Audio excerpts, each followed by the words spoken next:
Bismillahirrahmanirrahim. Assalamualaikum warahmatullahi wabarakatuh. Apa khabar murid-murid sekalian? Alhamdulillah kita bertemu kembali untuk sesi PDPR seterusnya. Hari ini insya-Allah kita akan menyentuh tentang ibadah, iaitu sunat-sunat yang terdapat di dalam solat kita. Iaitulah sunat ab'ad dan sunat hayat. Kena ingat murid-murid, sunat ab'ad dan sunat hayat. Okey. Sebelum kita teruskan tajuk kita ini, murid-murid bolehlah merujuk buku teks muka surat 92 sehinggalah muka surat 96. Dalam muka surat 92 ini terdapat perbualan di antara seorang ustaz bersama dengan anak muridnya. Jom kita dengar apa perbualan tersebut. Kenapakah kamu tidak solat subuh pagi tadi, Lokman?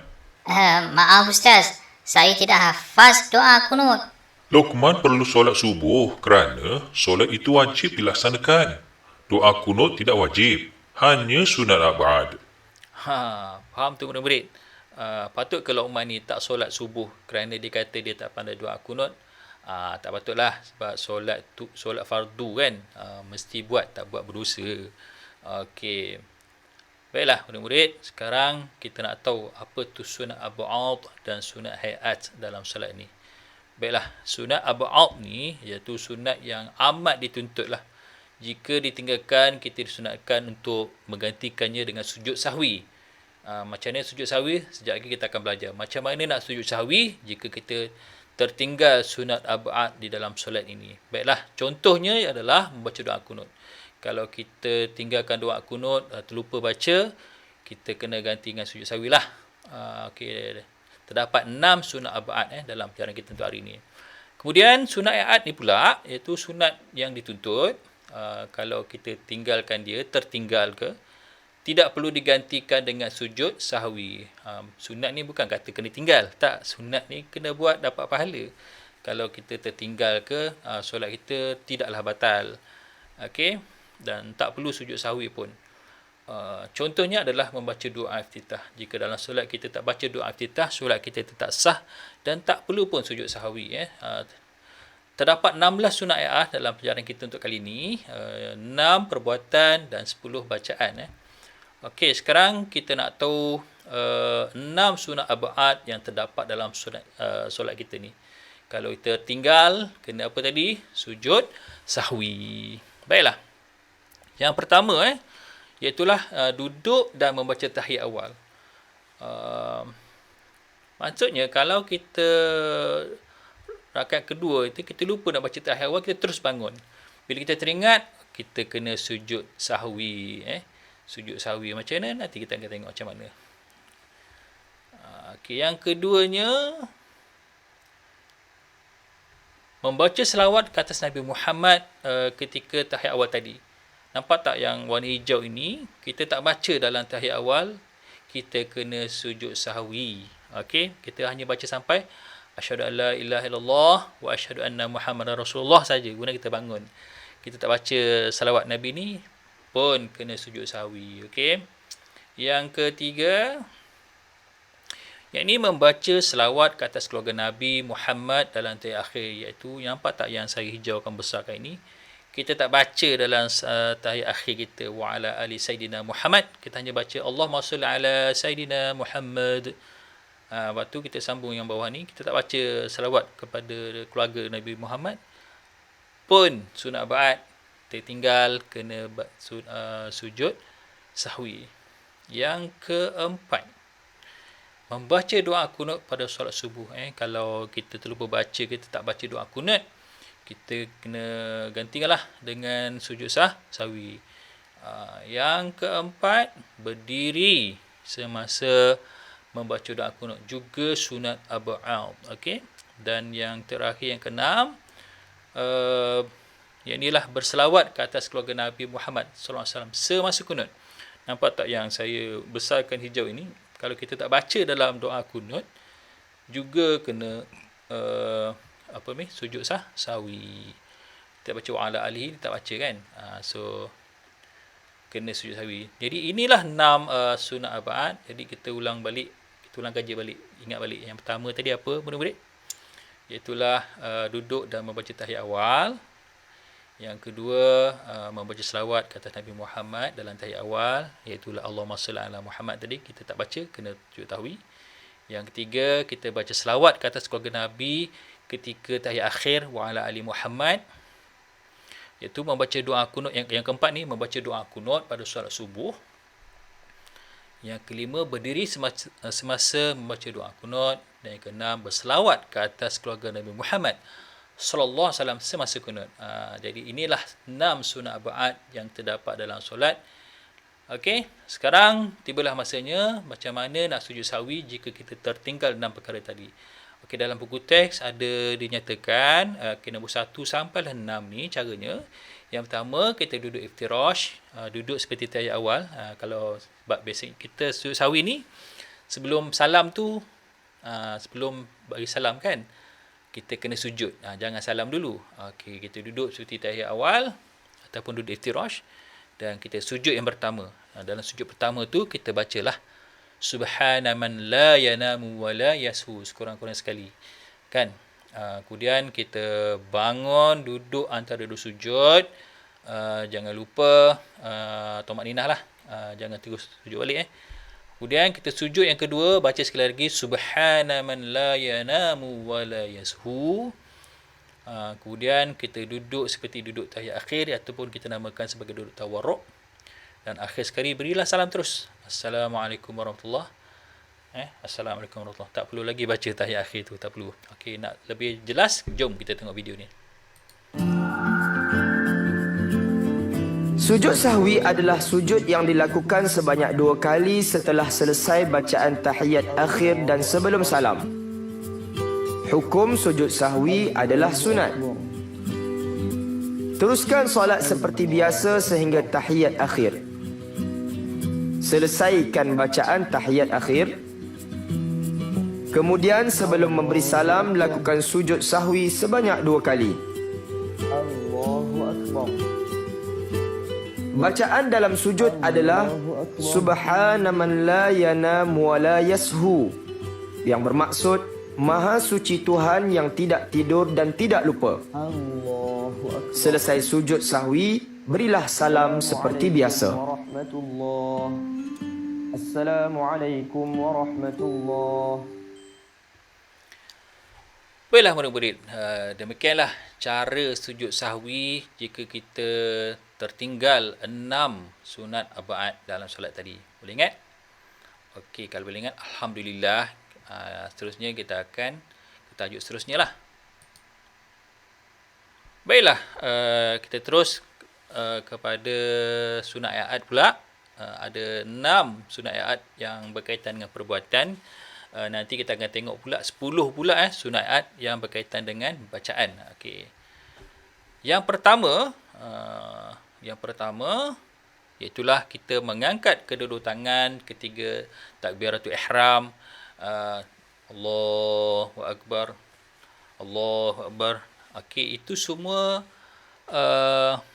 adalah sunat hayat. Iaitulah perbuatan mengangkat tangan itu adalah sunat. Tapi ingat, masa mula-mula nak sembahyang takbiratul ihram tu, itu wajib sebut Allahu Akbar. Yang sunatnya mengangkat tangan itu. Angkat tangan. Jangan pula nanti mula-mula sembahyang kita angkat tak sebut. Itu tak boleh pula. Okey.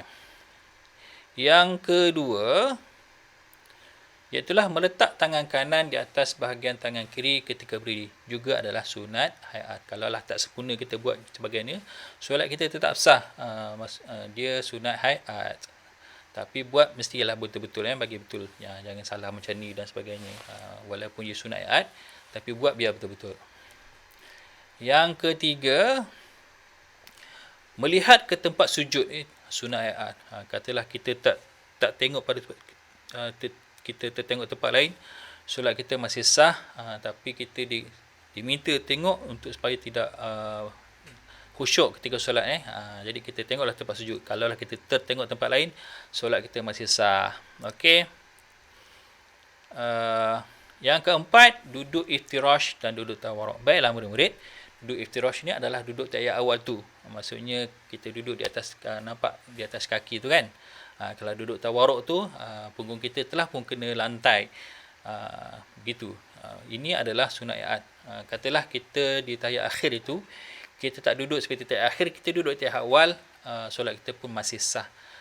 Tapi ingatlah, biasanya berlaku jika keadaan tu rapat-rapat, maksudnya kita pun terpaksalah duduk seperti tahiyat awal, solat kita tetap sah. Jika tak ada halangan, kita buatlah seperti biasa. Baiklah. Yang kelima, meletakkan kedua-dua tangan di atas paha ketika duduk tahiyat awal dan akhir. Ini merupakan sunat perbuatan. Dan yang keenamnya, memalingkan muka ke kanan dan ke kiri ketika memberi salam itu sunat ayah. Perbuatan kita memaling muka ni, Assalamualaikum warahmatullahi ni, itu adalah sunat ayah. Yang wajibnya adalah sebut Assalamualaikum warahmatullahi. Yang pertama itu adalah wajib. Paling muka ni itu adalah sunat ayah saja. Okey. Tapi bukan kata tak payah buat. Katalah terlupa dan sebagainya, solat kita tetap sah. Baiklah. Demikianlah 6 sunat i'ad perbuatan. Kita ulang kaji sikitlah. Yang pertama tadi apa? Mengangkat kedua tangan, takbiratul ihram, rukuk, i'tidal dan bangun seperti tahiyat itu adalah sunat i'ad. Yang kedua, meletakkan tangan kanan di atas bahagian tangan kiri ketika berdiri, melihat ke tempat sujud, duduk iftirash dan duduk tawarruk, meletakkan kedua-dua tangan di atas paha ketika duduk dan tahiyat awal dan akhir sekali memalingkan muka ke kanan dan ke kiri ketika memberi salam. Okey, ini 6 sunat i'ad perbuatan. Sekarang kita nak teruskan pula nanti yang bacaan pula. Okey. Berikut adalah 10 sunat i'ad bacaan. Jadi kalau campur-campur semua ada 16. Okey. Yang pertama ialah kita melafazkan, menyebut takbiratul intiqalat. Allahu Akbar itu. Itu adalah sunat i'ad. Kecuali yang pertama takbiratul ihram itu adalah wajib. Selepas itu adalah sunat. Contoh kita nak rokok kan, Allahu Akbar, sebutan itu adalah sunat. Kalau kita tak sebut ke, terlupa sebut ke, solat kita tetap sah, tak perlu sujud sahwi. Okey, ini adalah batu bila kita nak sebut ni, inilah ketika nak turun rokok, nak turun sujud pertama, nak bangkit dari sujud pertama tu, itu semua adalah sunat hayat. Yang kedua ialah membaca doa iftitah. Allahu Akbar kabiran walhamdulillahi kathiran wa subhanallahi bukratan wa asila. Bacalah sampai habis tu. Ini semua adalah doa sunat bacaan. Kalau kita tak baca ke, solat tetap sah. Okey, tak perlulah diganti dengan sujud sahwi. Okey. Yang ketiga ialah kita baca isti'azah, ta'awuz sebelum baca Al-Fatihah dan juga sebut amin selepas Al-Fatihah. A'udzubillahi minasyaitonirrajim. Itu adalah sunat i'ad. Kalau kita tak baca ta'awuz sekalipun, solat kita tetap sah. Yang wajibnya baca surah Fatihah ni. Tak baca surah ni, habislah solat kita. Memang tak sah lah solat kita. Yang merah-merah ni, ini adalah sunat i'ad. Amin pun sunat i'ad. Kita tak sebut, solat kita tetap sah. Baik, yang keempat murid-murid, sunat i'ad ni iaitulah kita membaca surah selepas baca Fatihah pada rakaat pertama dan kedua. Kita baca surah lain pada Fatihah itu pun sunat i'ad saja. Kalaulah kita tak baca, solat kita tetap sah. Tapi bacalah, buatlah. Jangan kita biasakan tak baca pula kan. Katalah kita tak bacalah, ingat tadi aku tak baca, tetap sah, tak perlu sujud sahwi pun. Baik. Yang kelima, kita menyaringkan suara, menguatkan suara pada bacaan Fatihah pada rakaat pertama dan kedua saja ketika kita solat subuh, maghrib, isyak dan solat Jumaat. Kita sunat menguatkan suara kita lah. Ketika solat subuh, maghrib, isyak, Jumaat. Zuhur, asar jangan kuatkan pula kan, pelik kan. Okey. Bila rakaat yang ketiga dan empat tak perlulah kuat kan, kita baca perlahan je. Siapa yang biasa sembahyang jemaah di Masjid Surau, tahulah benda ni. Baiklah. Yang keenam, membaca tasbih ketika rukuk dan sujud. Baiklah. Ketika kita rukuk dan kita sujud ada bacaan dia, iaitu ketika rukuk subhana rabbiyal azim wa bihamdih, dan ketika 3 kali, dan ketika sujud subhana rabbiyal a'la wa bihamdih. Kalaulah kita tak baca, solat kita tetap sah, sebab dia sunat Ingat sekali lagi, sunat bukan kata tinggalkan. Oh, tak nak baca, tak. Kalau kita tak terbaca, terlupa ke apa ke, mampu baca, hafal. Biasa kan? Dapat pahala kan? Sunat kan dapat pahala. Okey, cuma bila tak baca ni taklah merosakkan kita punya solat. Yang ketujuh, murid-murid, iaitulah kita membaca Sami Allah liman hamidah, Rabbana walakal ham ketika kita bangun daripada rukuk dan i'tidal itu. Tak sebut ini tak merosakkan solat kita. Kalau terlupa ke apa, lupa tak baca, so solat tu tetap sah sebab dia sunat hayat. Okey. Yang ke 8, membaca doa ketika duduk antara dua sujud. Kita panggilkan doa Rabbighfirli. Sekurang-kurangnya Rabbighfirli ni boleh pandai sebutlah. Dan tidak boleh hafal lah panjang-panjang ni. Rabbighfirli warhamni wajburni warfa'ni warzuqni wahdini wa'afini wa'afu anni ni baca ketika duduk antara sujud ni, kita tak baca, sah solatnya, sebab dia sunat ayat. Yang ke-9, kita membaca salawat Ibrahimiyah ketika tahiyat akhir. Nampak yang si biru ke ni? Inilah salawat Ibrahimiyah. Kita tak bacalah ketika tahiyat akhir, solat kita tidaklah rosak. Tak perlu ganti dengan sujud sahwi lah. Dia sunat ayat saja. Kita baca sampai wa ala ali sayyidina Muhammad pun sah. Dan yang terakhir, sunai'ah dalam bacaan, iaitulah kita memberi salam yang kedua. Sebut Assalamualaikum warahmatullahi. Yang pertama itu wajib, Assalamualaikum warahmatullahi. Yang kedua itu sunai'ah. Kalau kita tak sebut pun, solat kita masih sah. Yang pertama, sebutan pertama tu wajib. Pusing kepala tadi, ingat apa tadi? Sunai'ah kan? Yang wajibnya salam pertama tu Assalamualaikum tu. Ingat tu? Jadi bila campur semua sekali sunat ayat kita ada 16 tadi. 6 dalam perbuatan, 10 dalam bacaan. Tak apa, kita cuba ulang sikit. Yang bacaan kita yang pertama tadi, sunat ayat yang pertama adalah takbir tu intaqalat Allahu Akbar tadi. Yang kedua doa iftitah. Ketiga baca isti'azah auzubillah dan sebutan amin selepas Fatihah tadi. Yang keempat, membaca surah selepas Fatihah, menguatkan suara, menyaringkan suara ketika baca Fatihah dan surah, rakaat pertama dan kedua, solat subuh, maghrib, isyak dan Jumaat. Yang keenam, kita baca tasbih ketika rukuk dan sujud. Kemudian kita sebut Sami Allah liman hamidah, Rabbana walakal hamd ketika bangun daripada rukuk ataupun i'tidal, membaca doa ketika duduk antara dua sujud, membaca salawat Ibrahimiyah, dan akhir sekali memberi salam yang kedua. Okey murid-murid, mohon ingat semua sekali ni boleh kita amalkan dalam solat kita. Jika berlaku apa-apa, kita tahu apa nak buat.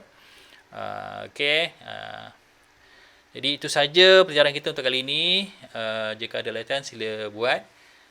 Jika ada masalah boleh hubungi saya bila-bila masa saja, insya-Allah, dan bertemu kembali untuk sesi video di lain masa. Sekian saja. Assalamualaikum warahmatullahi wabarakatuh.